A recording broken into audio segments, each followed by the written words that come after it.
Invito a los señores diputados a ocupar sus bancas para dar comienzo a la sesión.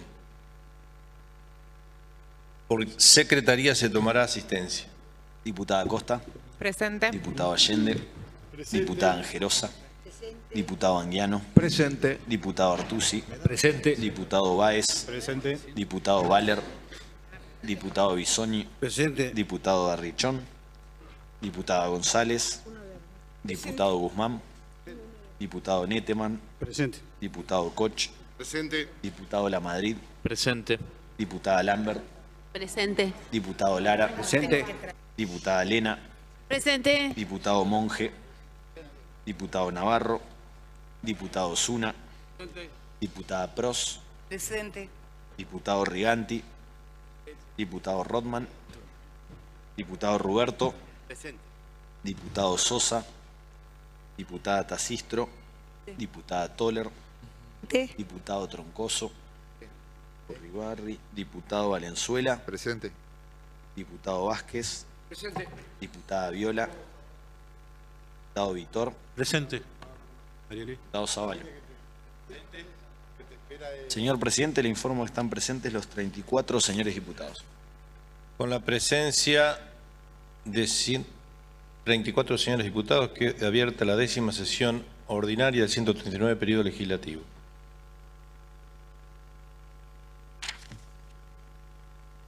Invito al señor diputado José Ángel Allende a izar la bandera nacional y a la señora diputada Leticia Angerosa a izar la bandera de Entre Ríos.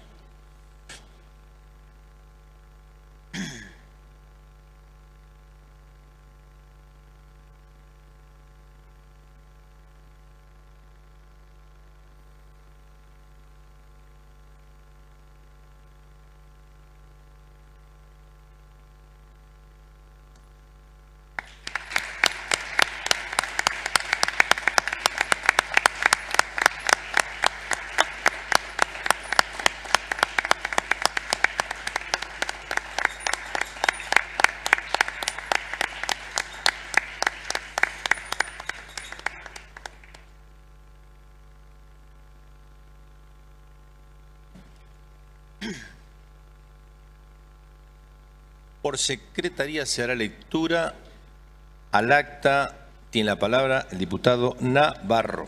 Sí, señor presidente, para hacer una moción de omitir la lectura y darla por aprobada la misma, si están de acuerdo los señores y señoras diputados. Si hay asentimiento, aprobado. De acuerdo a lo establecido por el artículo 116 del reglamento, se encuentra en consideración de la Cámara la versión taquigráfica correspondiente a la 8ª sesión ordinaria realizada el 19 de junio. Si los señores diputados no formulan observaciones, se va a votar su aprobación. Aprobado. Por prosecretaría será lectura a los asuntos entrados. Tiene la palabra el diputado Navarro. Sí, señor presidente, para hacer una moción de omitir la lectura de las comunicaciones oficiales y que las mismas queden a disposición de los señores diputados por secretaría. Y pedir que los dictámenes de comisión, el número de expediente 22.714 y número 22.868, queden reservados en secretaría.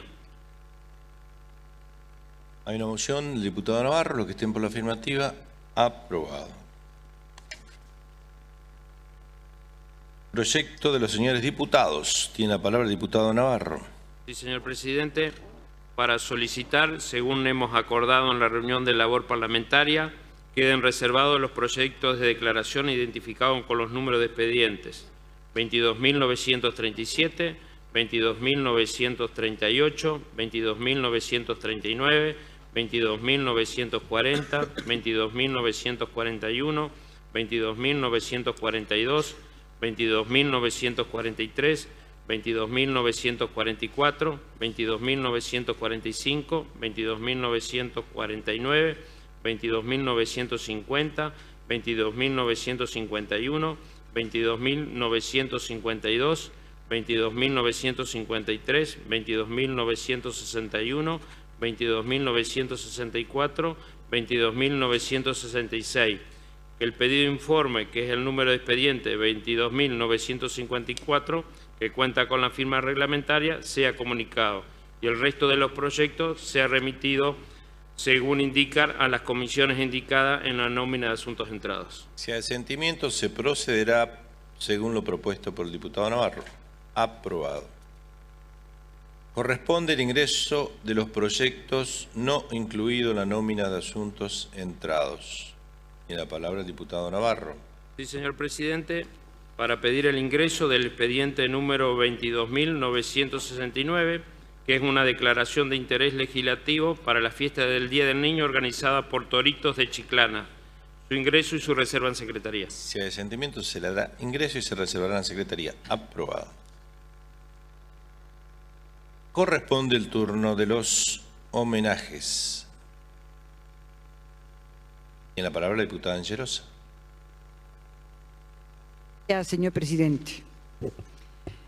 El pasado 26 de julio se cumplió un año más del fallecimiento de Eva Duarte de Perón. Creo sin duda, señor presidente, que Evita, como popularmente ha quedado grabada en el corazón de nuestro pueblo, continúa siendo y de manera incuestionable la abanderada de los humildes y referente máxima de la justicia social en nuestro país. Ella sigue siendo el ícono de la historia, en la historia de la Argentina, de la lucha por la igualdad. Trabajó en favor de los niños, de los ancianos, de las mujeres, los trabajadores, y retomando el legado de lucha y reivindicaciones previas, impulsó la incorporación de las mujeres a la vida política, hecho que se dio y culminó en septiembre del 47, cuando hizo posible la ley por el voto de la mujer, por el voto femenino.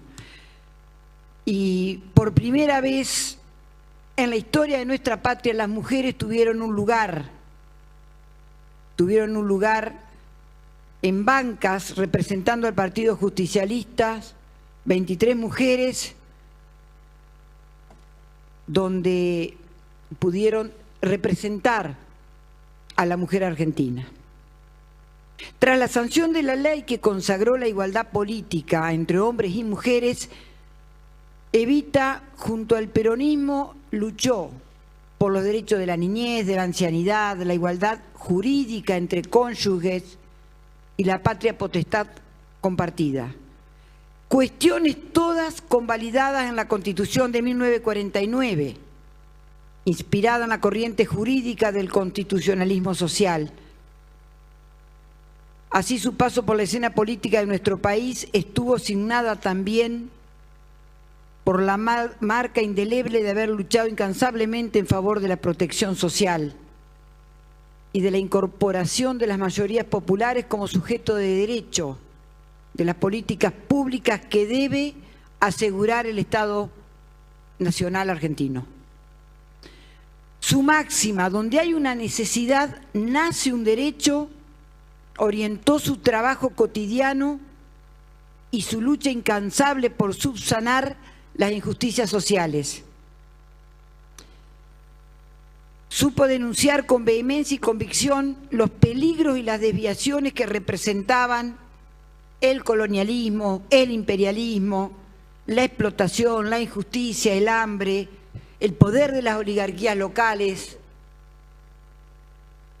el clericalismo alejado del pueblo y su sufrimiento, su compromiso para con los más desprotegidos y desamparados. Por supuesto, señor presidente, le granjeó el amor eterno del pueblo, pero también el encono, que al decir de Galeano, de los bien comidos.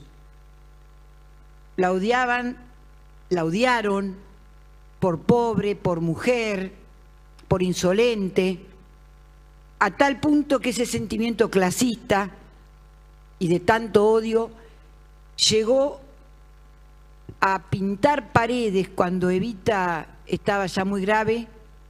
En las vísperas de ese 26 de julio, en las paredes de Buenos Aires, viva el cáncer.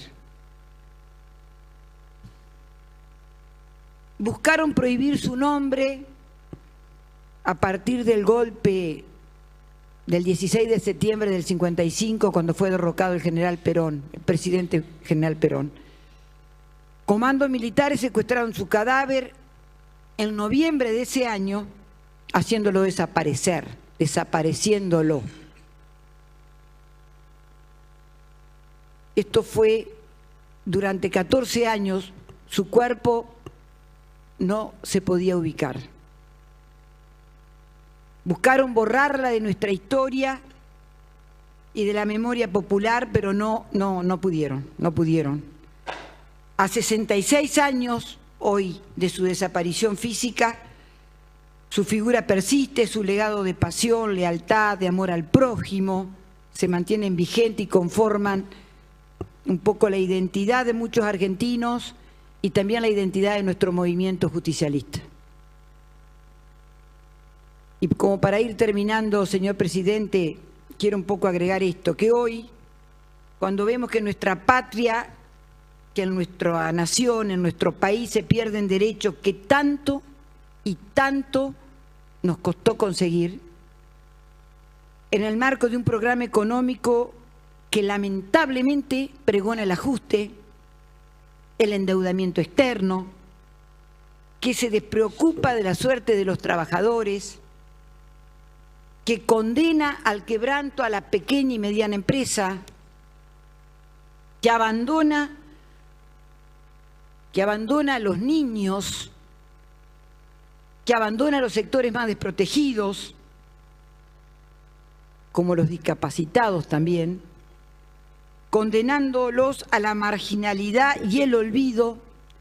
Creo que el mejor homenaje que le podemos hacer a Eva Duarte de Perón es seguir militando y trabajando en favor de la justicia social y la dignidad del pueblo argentino. Muchas gracias, señor presidente.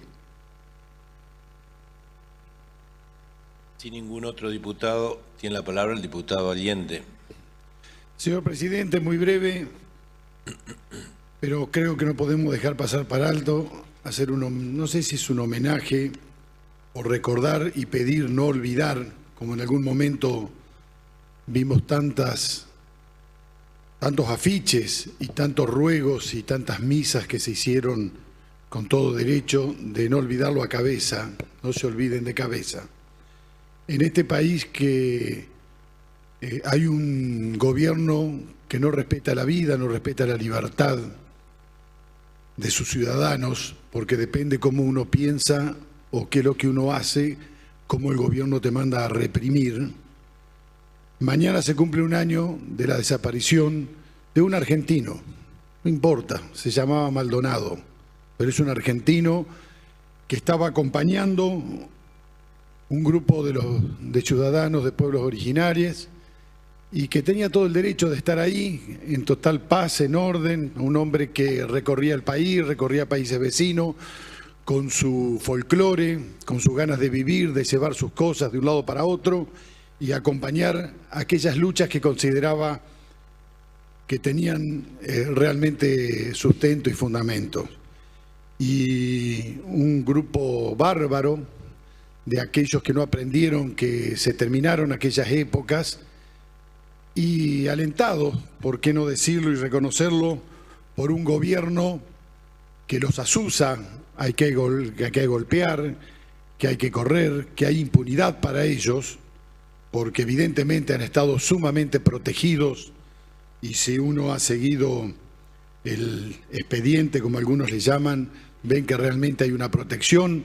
Hubo un ciudadano que salió por todos los medios diciendo que él tenía el sistema para que a través del seguimiento de los celulares poder saber qué pasó con Maldonado en las primeras horas, cosa que era fundamental para ver qué destino había tenido, y nunca lo llamaron a declarar. Pero no nos llama la atención, porque estamos gobernados por un presidente que cuando hablaban de 30.000 desaparecidos, como minimizando, dijo no eran 30.000. Maldonado es uno solo, pero es tan grave como los 30.000, con un hecho que todavía lo pone mucho más grave, que estamos en democracia y este presidente fue elegido por los argentinos. No olvidemos a Maldonado. Corresponde el turno de las mociones de preferencias y sobre tablas. Se encuentra reservado el dictamen de la Comisión de Legislación General en el proyecto de ley bajo número de expediente 22.714, por el cual se declara de utilidad pública y sujeto a expropiación un inmueble en el Centro Rural de Población Colonia General Roca, departamento Concordia, con destino a la construcción de la escuela secundaria número 24. Tiene la palabra el diputado Navarro. Sí, señor presidente, para pedir su tratamiento sobre tabla. Se va a votar la moción, se requieren 2/3. Aprobado. Se encuentra reservado el dictamen de la Comisión de Legislación General en el proyecto de ley bajo número de expediente 22.868, por el cual se autoriza al Poder Ejecutivo a aceptar la donación de 2 terrenos ubicados en Distrito Sauce, Centro Rural de la Población de Sauce Montrul, con destino a una calle pública y una reserva fiscal. Tiene la palabra el diputado Navarro. Sí, señor presidente, para solicitar su tratamiento sobre tabla. Se va a votar la moción, se requieren 2/3. Aprobado. Se encuentran reservados los proyectos de declaración identificados bajo número de expediente 22.937, 22.938, 22.939, 22.940, 22.941, 22.942, 22.943, 22.944, 22.945, 22.949, 22.950, 22.951, 22.952, 22.953, 22.961, 22.964, 22.966 y 22.969. Tiene la palabra el diputado Navarro. Sí, señor presidente, para solicitar, tal cual como se ha acordado en reunión de labor parlamentaria, se vote en conjunto su tratamiento sobre tabla y oportunamente se ponga a consideración de igual manera. Se va a votar la moción, se requieren 2/3. Aprobado. Corresponde considerar los proyectos para los que se aprobó tratamiento sobre tablas. Corresponde considerar el dictamen de la Comisión de Legislación General en el proyecto de ley bajo número de expediente 22.714, por el cual se declara de utilidad pública y sujeto a expropiación un inmueble ubicado en el Centro Rural de Población de Colonia General Roca, departamento Concordia, con destino a la construcción de la escuela secundaria número 24. Se va a votar primero en general los que estén por la afirmativa. Aprobado. Ahora en particular, artículo primero, se requieren 2/3 de los votos. Aprobado. Artículo segundo, aprobado. Artículo tercero, aprobado. El cuarto es de forma queda aprobado y pasa en revisión a la Cámara de Senadores. Corresponde considerar el dictamen de la Comisión de Legislación General en el proyecto de ley bajo número de expediente 22.868, por el cual se autoriza al Poder Ejecutivo a aceptar la donación de 2 terrenos ubicados en Distrito Sauce, Centro Rural de la Población de Sauce Montrul, con destino a calle pública y a una reserva fiscal. Se va a votar primero en general los que estén por la afirmativa. Aprobado. Ahora en particular, artículo primero aprobado, artículo segundo aprobado, artículo tercero aprobado. El cuarto es de forma queda aprobado y pasa en revisión a la Cámara de Senadores. Corresponde considerar los proyectos de declaración para los cuales se aprobó su tratamiento sobre tablas y en bloque. Se van a votar los proyectos mencionados, los que estén por la afirmativa, háganlo saber. Aprobado, quedan sancionados y se harán las comunicaciones correspondientes. Corresponde considerar los proyectos para los que se aprobó tratamiento preferencial para la presente sesión. Tiene la palabra el diputado Navarro. Sí, señor presidente, para pedir que esta preferencia, voy a pedir su traslado de la misma para la próxima sesión con o sin dictamen. Hay una moción del diputado Navarro, los que estén por la afirmativa, vamos a ver, aprobado. Corresponde considerar las órdenes del día. Corresponde considerar el dictamen de las Comisiones de Salud Pública y Desarrollo Social y de Comunicaciones, Energía, Transporte, Comercio y Asuntos Internacionales en el proyecto de ley bajo número de expediente 22.216, por el cual se establecen requisitos mínimos de higiene y salubridad para las empresas de transporte de pasajeros de media y larga distancia dentro del territorio provincial. Se va a votar el proyecto de ley. Primero en general, lo que estén por la afirmativa, aprobado. Ahora en particular, artículo primero aprobado, artículo segundo aprobado, artículo tercero aprobado, artículo cuarto aprobado, artículo quinto aprobado, artículo sexto aprobado, artículo séptimo es de forma queda aprobado y pasa en revisión a la Cámara de Senadores. Corresponde considerar el dictamen de la Comisión de Legislación General en el proyecto de ley bajo número de expediente 21.910, por el cual se crea el Colegio de Profesionales en Ciencias Naturales. Se va a votar el proyecto. Si hay asentimiento, primero, en consideración de los señores diputados, la votación se dará por títulos. Los que estén por la afirmativa, ¿tiene la palabra? Ah, no. Primero, si hay asentamientos, aprobado. Entonces, primero se va a votar el título 1. Los que estén por la afirmativa van a saber aprobado. Título 2, aprobado. El artículo 50 es de forma, queda aprobado y pasa en revisión a la Cámara de Senadores. Corresponde considerar el dictamen de la Comisión de Legislación General en el proyecto de ley bajo número de expediente 22.782, cuyo objeto es la protección del consumidor o usuario en las operaciones de crédito al consumo mediante la implementación de políticas públicas y la creación de un registro de entidades de crédito para consumo. Se va a votar primero en general, los que estén por la afirmativa, aprobado. Ahora en particular, artículo 1 aprobado, artículo 2 aprobado, artículo 3 aprobado, artículo 4 aprobado, artículo 5 aprobado, artículo 6 aprobado, artículo 7 aprobado, artículo 8 aprobado, artículo 9 aprobado, artículo 10 aprobado, artículo 11 aprobado, artículo 12 aprobado, artículo 13 aprobado, artículo 14 aprobado. El 15º es de forma, queda aprobado y pasa en revisión a la Cámara de Senadores. Corresponde considerar el dictamen de las Comisiones de Asuntos Constitucionales, Juicio Político y Peticiones, Poderes y Reglamento y de la Comisión de Legislación General en el proyecto de ley bajo número de expediente 22.408, referido a ejecución de penas y medidas de seguridad, adhesión a leyes nacionales número 27.372 y 27.375, en todo cuanto fuese de competencia no delegada y reservada por la provincia. Tiene la palabra el diputado Diego Lara. Gracias, señor presidente. Bueno, este proyecto de ley que lo envió el Poder Ejecutivo el año pasado, señor presidente,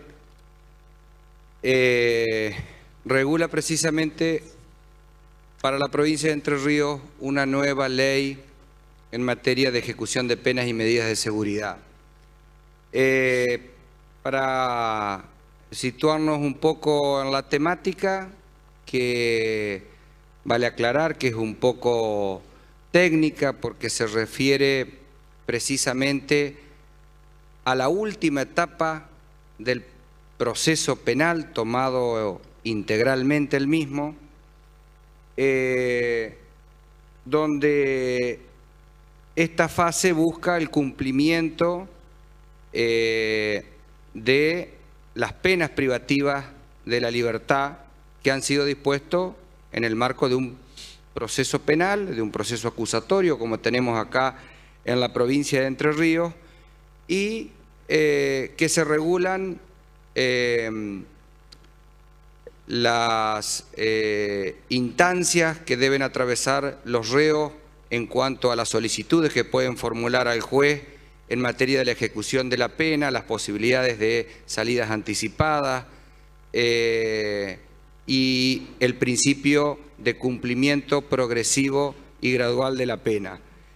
Siempre atendiendo, por supuesto, a el control, el estricto cumplimiento de los tratados internacionales que apuntan a salvaguardar los derechos individuales de los penados.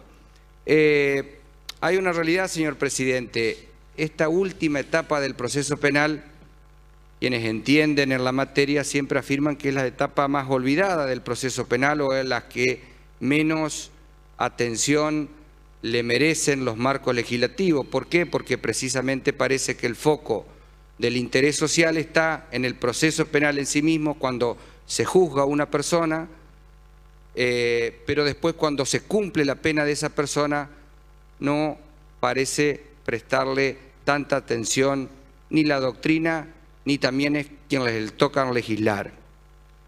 Pero esta temática ha recobrado, señor presidente, una importancia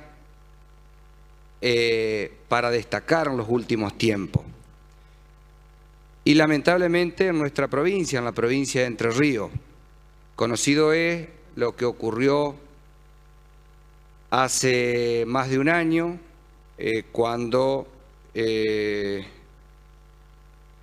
se dio lamentablemente un hecho trágico, luctuoso, que fue el asesinato de Micaela García, y que desató una conmoción social en todo el país y una discusión referido a esta cuestión de hasta dónde llega la discrecionalidad de los jueces de ejecución penal para disponer estas salidas anticipadas, estos beneficios liberatorios, porque alguien tiene que hacerse cargo de las consecuencias que precisamente puedan ocurrir. Lamentablemente en Entre Ríos ocurrió lo peor, lo que nadie desea. Un condenado a 9 años de prisión después de haber cometido 2 violaciones y donde, a mi criterio y por haber escuchado y leído muchas opiniones, el sistema en sí mismo comenzó fallando desde el inicio, porque hubo un acuerdo y una aprobación del fiscal para que se le asigne una pena tan reducida, 9 años, que permitió por aquel entonces que en el cumplimiento de los 2/3 de la condena pueda solicitar una libertad condicional, y donde hubo un juez de ejecución de pena, el doctor Rossi, titular del Juzgado de Ejecución de Pena de Gualeguaychú, sin atender los dictámenes no solamente del servicio penitenciario, los informes del servicio penitenciario, sino también el dictamen del propio juzgado del cual es titular, y que de hecho sigue siéndolo, por el fallo de ayer del jurado de enjuiciamiento, que ya me voy a referir, sin atender, digo, los dictámenes que aconsejaban que no era conveniente otorgar el beneficio, dispone el mismo, y los hechos, como dije, son de público conocimiento, lo que mereció que en el marco de esa conmoción social que existía en la provincia de Entre Ríos y en todo el país, miembros de esta Cámara, la mayoría de los miembros de esta Cámara, de ambos bloques, del Senado, de organizaciones de la sociedad civil, de defensores del pueblo, de particulares, promovieran, como dije, una denuncia ante el jurado de enjuiciamiento, que es el órgano constitucional de control de la responsabilidad política, entre otros funcionarios, como dice la Constitución, de todos los jueces que componen el Poder Judicial, con excepción de los miembros del Superior Tribunal de Justicia, que están sujetos a otro tipo de control político.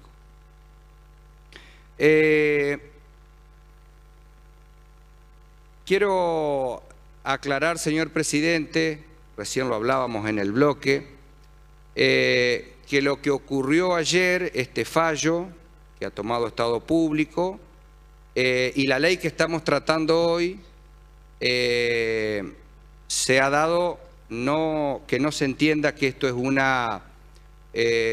un tratamiento aprovechando este contexto, sino que es un proyecto que, como dije, ingresó el año pasado, que lo envía el gobernador, y que lo vinimos discutiendo durante varios meses en esta Cámara de Diputados, porque tuvo ingreso como Cámara de origen en la Cámara de Diputados. Y yo quiero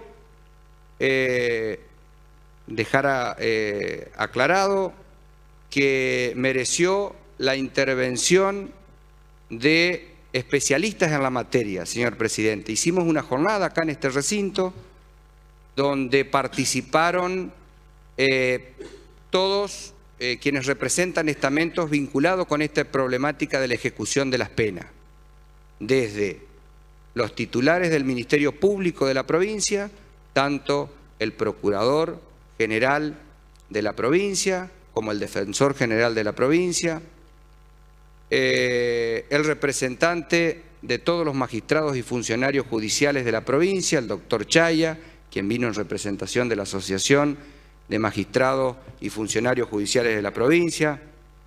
Se lo invitó a la Sala Penal del Superior Tribunal de Justicia, pero vino en representación del Superior Tribunal de Justicia su presidente, la ministra de Gobierno en representación del Poder Ejecutivo. Todos los legisladores fueron invitados de ambas cámaras. Si bien este es un proyecto que está en esta Cámara, participaron los señores senadores y participó también la actual jueza de ejecución de penas y medidas de seguridad del juzgado con asiento en la ciudad de Paraná, la doctora Cecilia Bértora, y por supuesto también participó alguien en representación de los abogados de la provincia, que son quienes ejercen la defensa en cualquier proceso de naturaleza penal y en esta instancia de la ejecución de la pena también. Y vino el doctor Barrandegui, que hizo muy interesantes aportes, muchos de ellos voy a hacer referencia que se tuvieron en cuenta. Bueno, de toda esa jornada, de todos los aportes que se hicieron, yo antes de olvidarme quiero hacer una especial referencia a todos los asesores que trabajaron y recolectaron todos esos aportes, que no era fácil, señor presidente, porque había que conjugar miradas sobre una misma temática diferente, desde quien acusa, quien defiende, quien juzga, quien está a cargo de la cartera política que tiene la vinculación con el Poder Judicial, como el Ministerio de Gobierno, y desde los legisladores, no era fácil buscar puntos de consenso en un tema muy complejo, pero muy complejo no solamente, señor presidente, por lo que ocurrió, por este hecho del caso de Micaela García, sino que es complejo porque el derecho de ejecución de penas es complejo en sí mismo. ¿Y sabe por qué, señor presidente? Porque hay que buscar un punto de equilibrio entre una tensión que la sociedad siempre expresa. Y no es otra cosa que, por un lado, el interés de la sociedad de que exista un sistema penal que sea estricto, que sea riguroso, que sea exigente, porque debe existir la seguridad ciudadana de todos y que quieren que haya una mano dura, pero también, por otro lado, el garantismo que está establecido en los pactos internacionales, en nuestra Constitución Nacional y en todas nuestras leyes de naturaleza penal, sea la ley de fondo como los códigos de procedimiento, donde debe haber una protección hacia el condenado, porque sabemos que las cárceles no pueden ni deben ser depósitos de personas, porque sabemos, o al menos tenemos que aspirar, independientemente de lo que sabemos que es el sistema carcelario y lo mucho que le falta para mejorarlo, pero sabemos que la función de la pena es resocializar y reinsertar en la sociedad a quienes tienen una condena. Eso es al menos lo que nos enseñaron a todos los que estudiamos Derecho, lo que dice la Constitución y, en definitiva, lo que se persigue. Por eso esa tensión lógica que existe, no es fácil llegar a un punto de equilibrio. Bueno, intentamos hacerlo con esta ley, atravesado, repito, por una cuestión social muy compleja, tan compleja que llegó a tomar Estado Público Nacional. Yo no he visto los medios nacionales, pero desde el diario Clarín y las páginas digitales de los medios más importantes tienen que hablar del fallo que emitieron los votos los señores miembros del jurado, del cual soy presidente, señor presidente, pero no participé porque, como es también conocido por todos los colegas legisladores, fui recusado junto con el senador Giano, junto con quienes nos reemplazaron, y junto con otro vocal del Superior Tribunal, porque ese es un tema que también quiero hablar, de que por qué funcionó no tan bien este proceso que demoró más de un año y que tuvo expectante a toda la sociedad y que terminó con el fallo que terminó ayer, que lamentablemente, en lo personal digo, deja mucho que desear, porque no sé si funcionó el sistema, porque como dije, comenzó con una condena exigua de 9 años ante 2 violaciones de una persona, porque se otorgó una libertad condicional sin receptar los informes que había del equipo interdisciplinario, porque el fiscal en su momento en el juzgado de ejecución de pena no apeló, porque existió un proceso plagado de, no diría irregularidades, pero de chicanas procesales que hizo que fuésemos recusados permanentemente los representantes del Poder Legislativo que integramos el jurado de enjuiciamiento, porque existió la postura de un procurador general de la provincia que en nuestra ley de jurado de enjuiciamiento, señor presidente, no tiene la facultad, sino que tiene la obligación legal de llevar adelante la acusación, independientemente que en la etapa final del jury pueda o no solicitar la pena, que es una pena de naturaleza política, que es la destitución o no, en este caso de un magistrado, pero tiene que acusar, tiene que llevar adelante la acusación, no porque lo digo yo, sino porque lo dice la ley. Entonces, en este marco, y que no se tome, como dije, como una cuestión de aprovechar los tiempos y de sacar una tajada política ante el dolor, obviamente, de los padres de Micaela, sino de la sociedad, que creo que está apenada, disgustada y descreída de los órganos de control constitucional que tiene nuestra provincia, sino que justo tuvimos dictamen de comisión hace 15 días y bueno, como es el funcionamiento parlamentario de esta legislatura, hoy estamos tratando esta ley. Mire, señor presidente, esta ley tiene 3 partes, podría decir, que podemos analizarla sencillamente. La primera de ellas, que es la primera parte de la ley, apunta a la cuestión de adherir a las leyes nacionales 27.372 y 27.375, haciendo uso de nuestras facultades no delegadas a la Nación, es decir, las facultades que tiene reservadas el Estado provincial, que es quien tiene la potestad, como todas las provincias, de dictar sus propias normas de procedimiento y, en consecuencia, las normas propias del procedimiento de ejecución de pena. Lo que pasa es que acá hay una cuestión compleja, donde hay una ley nacional de ejecución de penas y medidas de seguridad que las provincias han adherido, pero que también las provincias tienen reservada competencia para a su vez tener su propia normativa. Y dentro de esas facultades nosotros estamos incorporando a nuestro derecho público provincial estas 2 leyes que estamos adhiriendo con la ley que estamos votando hoy.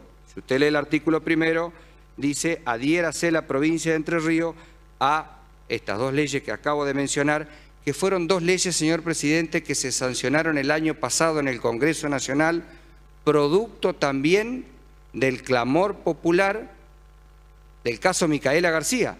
Yo tengo el debate del Congreso Nacional, de la Cámara de Diputados y del Senado, y que el hecho que desencadenó y motivó estas 2 reformas fue el caso Micaela García, y es las leyes que nosotros venimos a adherir con la ley que hoy estamos votando. De modo tal que estas 2 leyes pasan a formar parte de nuestro derecho provincial y, como dije, nosotros tenemos una ley nacional que es complejo de entender, pero la ley nacional 24.660 tiene leyes, tiene normativa de fondo, es decir, tiene normas, tiene artículos que son complementarios del Código Penal y que nosotros no necesitamos adherir, que de hecho los aplican los jueces de ejecución de pena, porque es una ley de fondo, forma parte del Código Penal.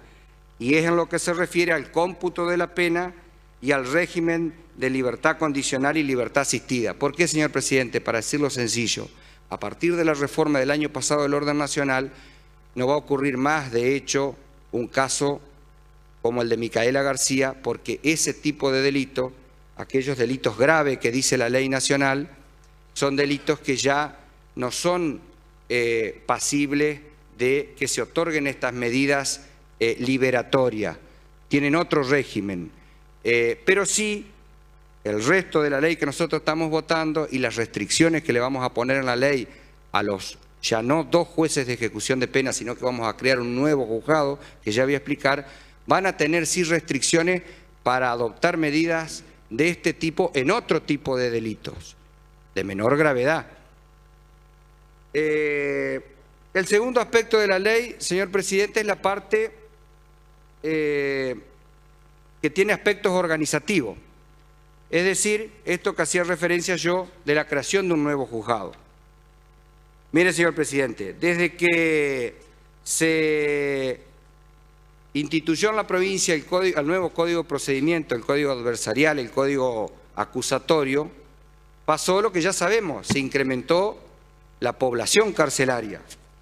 De 705 internos que había hace más de 10 años atrás, hoy estamos en 2.173 reclusos, incluyendo por supuesto aquellos presos federales, es decir, nosotros no tenemos una cárcel federal, tenemos cárceles provinciales que albergan, por así decirlo, a los reclusos que vienen de la justicia federal. Por lo tanto, hay una superpoblación carcelaria, eso no escapa a nadie, tampoco escapa a nadie, y yo sé que todos los legisladores tienen la preocupación permanente de mejorar la infraestructura carcelaria, y sabemos los esfuerzos que está haciendo el gobernador con el gobierno nacional para que aliviemos un poco este colapso que hay en nuestras cárceles, donde hasta las capillas se han transformado en pabellones o las galerías, algunas galerías de las cárceles, y sabemos que no dan abasto y que el sistema acusatorio ha incrementado el número de reclusos. Por eso, señor presidente, y para mejorar el funcionamiento de la atomización y de la cantidad de causas que tienen los únicos 2 jueces de ejecución de penas que hay en la provincia, uno es Rossi, que sigue siéndolo y que está en Gualeguaychú, y el otro es la doctora Bértora, que estuvo acá exponiendo y que está en Paraná. Creamos un nuevo juzgado de ejecución de pena con su equipo interdisciplinario, que también lo crea esta ley, y que va a tener asiento en la ciudad de Concordia. Porque, imagínese, el juez de ejecución de pena de Gualeguaychú, que sigue siendo Rossi, tiene que atender los casos de los presos de la cárcel de Federal, que está en una distancia considerable, en la otra punta, casi la otra punta de la provincia de Entre Ríos. Ahora, obviamente, va a haber una cercanía y una redefinición de la competencia territorial, donde cada uno de estos 3 juzgados, es decir, se crea un nuevo juzgado, repito, va a redefinir su competencia que está en la ley y no quiero abundar sobre ello. La otra cuestión, señor presidente, en esto de los aspectos organizativos, de la parte de la organización del sistema en materia de ejecución de pena, que lo planteaba el doctor Barrandegui acá, era la necesidad de preservar la función de los secretarios en cada uno de los juzgados, porque se hablaba de que iba a ser innecesario, porque estamos dotando en esta ley de un proceso más rápido, más dinámico, con la oralidad, y que no iba a ser necesario el secretario. Bueno, lo mantenemos en la ley.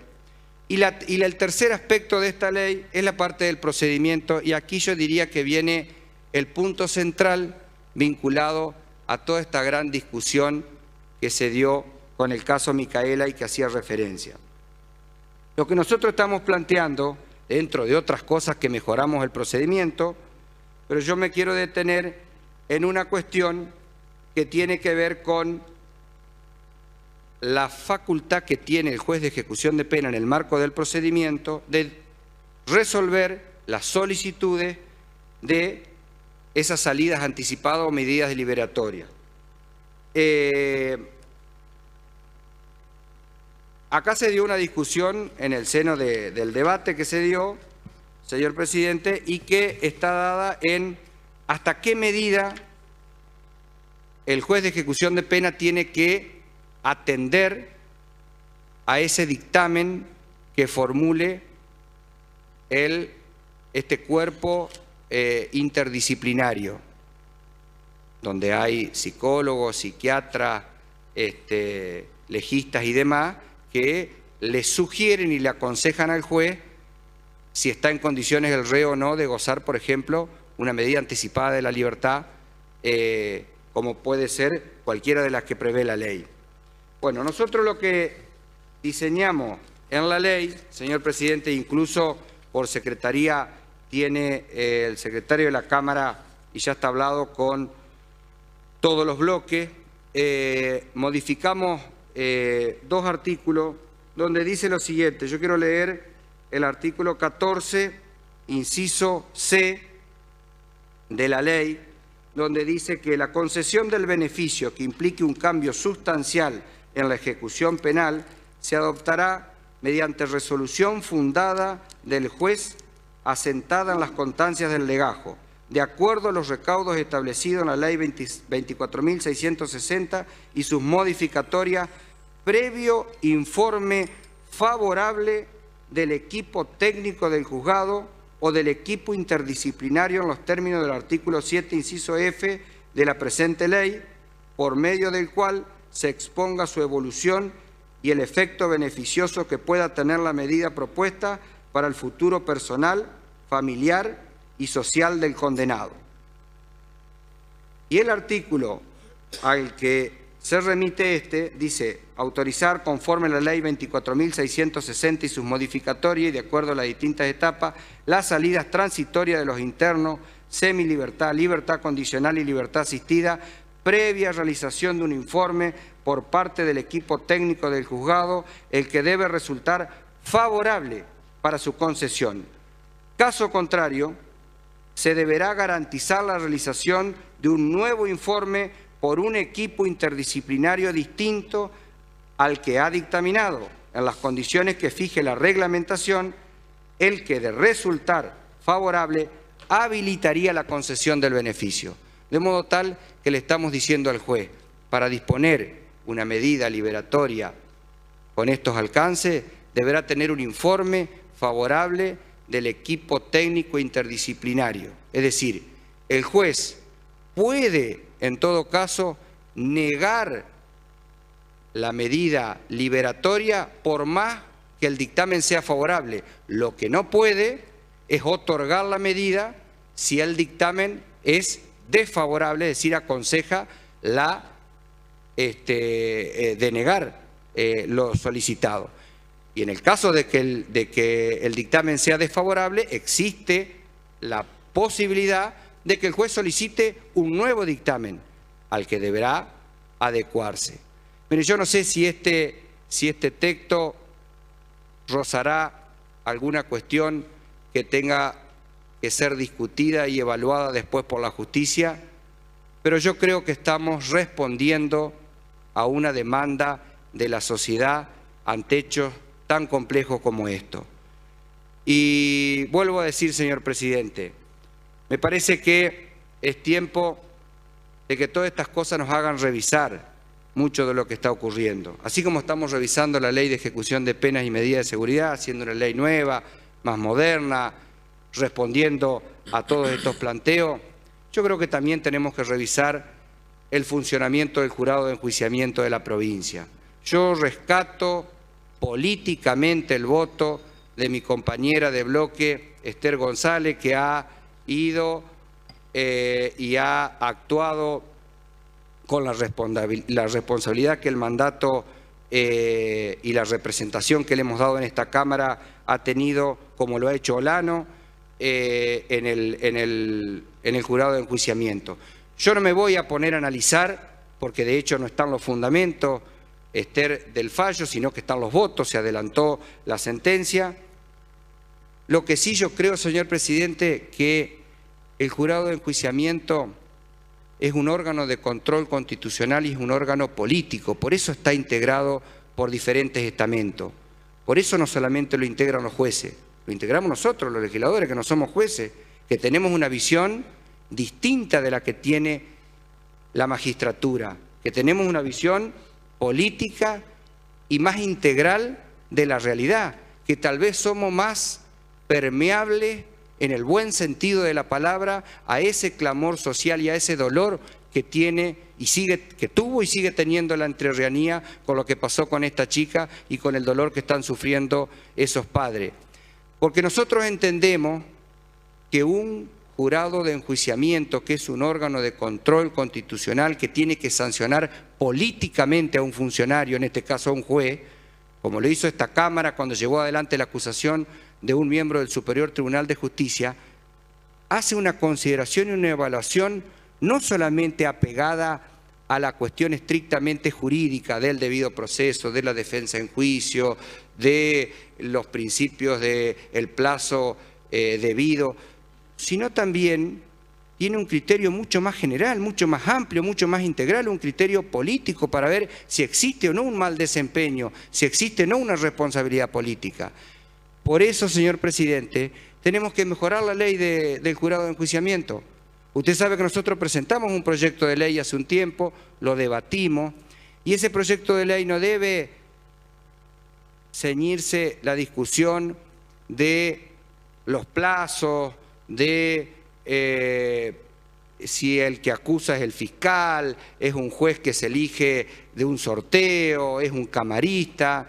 No. Esa discusión de esa nueva ley del jurado de enjuiciamiento tiene que responder, ¿sabe qué, señor presidente?, a lo que quiso el convencional constituyente en el año 2008, que fue dotar de mayor participación popular a las instituciones, y así lo hizo con el jurado de enjuiciamiento, porque a partir de la reforma de la Constitución no deben ser solamente 7 miembros, 3 miembros del Superior Tribunal, 2 legisladores y 2 miembros del Colegio de Abogados.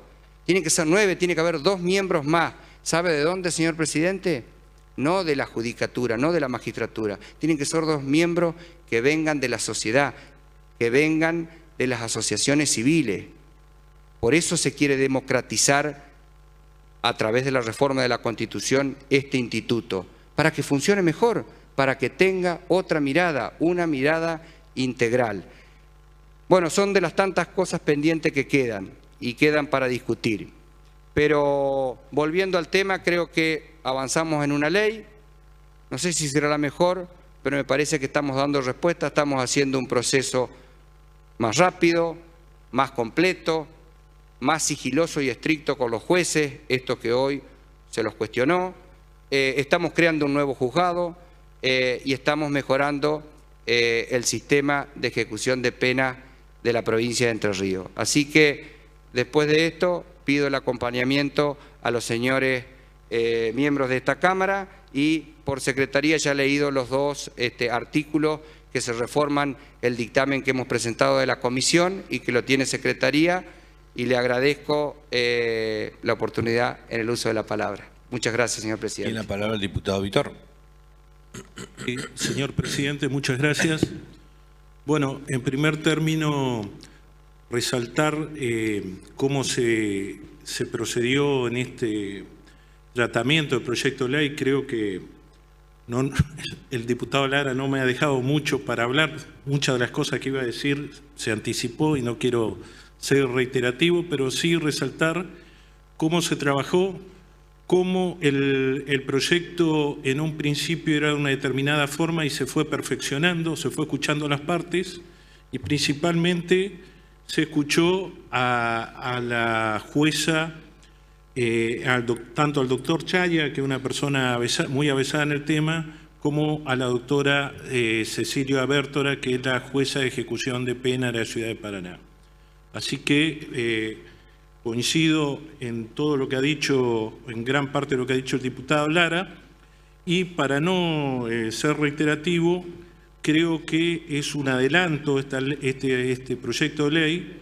Se ha ido, la verdad, mejorando muchísimo, tanto de la distribución territorial, de los juzgados y fundamentalmente el procedimiento del artículo 14, que hasta último momento ahora se hizo un agregado porque se fue en consulta, no se aprobó en la anterior sesión, sino se fue en consulta.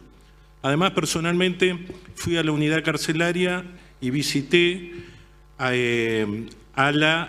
tanto a la doctora Bértora como a la doctora Gambaro y a todo el gabinete de psicólogos y de profesionales que hay. La verdad que interesante que estén todos juntos y que se resuelvan los problemas, digamos, de manera centralizada y con un criterio de unicidad. Dicho esto, también quiero referirme al caso de Micaela, y nunca más, ojalá nunca más suceda lo que sucedió con Micaela. Creo que no podemos decir o echarle la culpa al sistema, o alguien se tiene que hacer responsable. Yo digo, hoy los padres, ¿cómo estarán de esta chica cuando han visto lo de ayer? Incluso, y a mí me consta, el presidente de la Nación venía siguiendo el tema y cada tanto preguntaba, y hace unas horas escribió que estaba decepcionado por la decisión del jurado de enjuiciamiento y donde un juez pretendió beneficiar a un violador en desmedro del resto de la sociedad. También hubo un caso que no es tan conocido como el de Micaela, pero es de una gravedad inusitada, que es el llamado caso Antivero, que sucedió acá en Paraná. Eduardo Antivero estaba preso, pide la libertad condicional, la jueza de ejecución de pena, Cecilia Bértora, se la deniega, apela, la Cámara de la ciudad de Paraná revoca esa denegación, finalmente sale en libertad este señor Antivero, y en la zona del Volcadero, a pocos días y horas que había salido, mata a un joven, Luis Ibarra, de 24 años, un humilde joven de la zona del barrio Mosconi, ahí de Volcadero. La verdad que lamentable, y otra vez, alguien se tiene que hacer responsable de esto. O sea, nosotros como representantes del pueblo no podemos ignorar estas cosas que son de una gravedad, repito, inusitada. Volviendo al tema del jurado de enjuiciamiento, como decía el diputado Lara, fue sumamente desprolijo. El doctor Rossi usó todas las chicanas y en el caso particular mío me recusó diciendo que yo había anticipado, había opinado el tema, que nunca opiné. Es más, cuando sucedió el hecho ni siquiera estaba en el país. Y argumentó que había tenido una posición de adelantamiento de opinión que nunca ocurrió y no dijo en qué medio la había manifestado, y además me impugnó por haber acompañado a la diputada Lena en un proyecto sobre patronato de liberados. Así que esto lo digo como ejemplo de la desprolijidad y de la desazón que uno tiene con con lo que sucedió con el jurado de enjuiciamiento. Para terminar, y volviendo al tema del proyecto de ley, creo que es un avance. Creo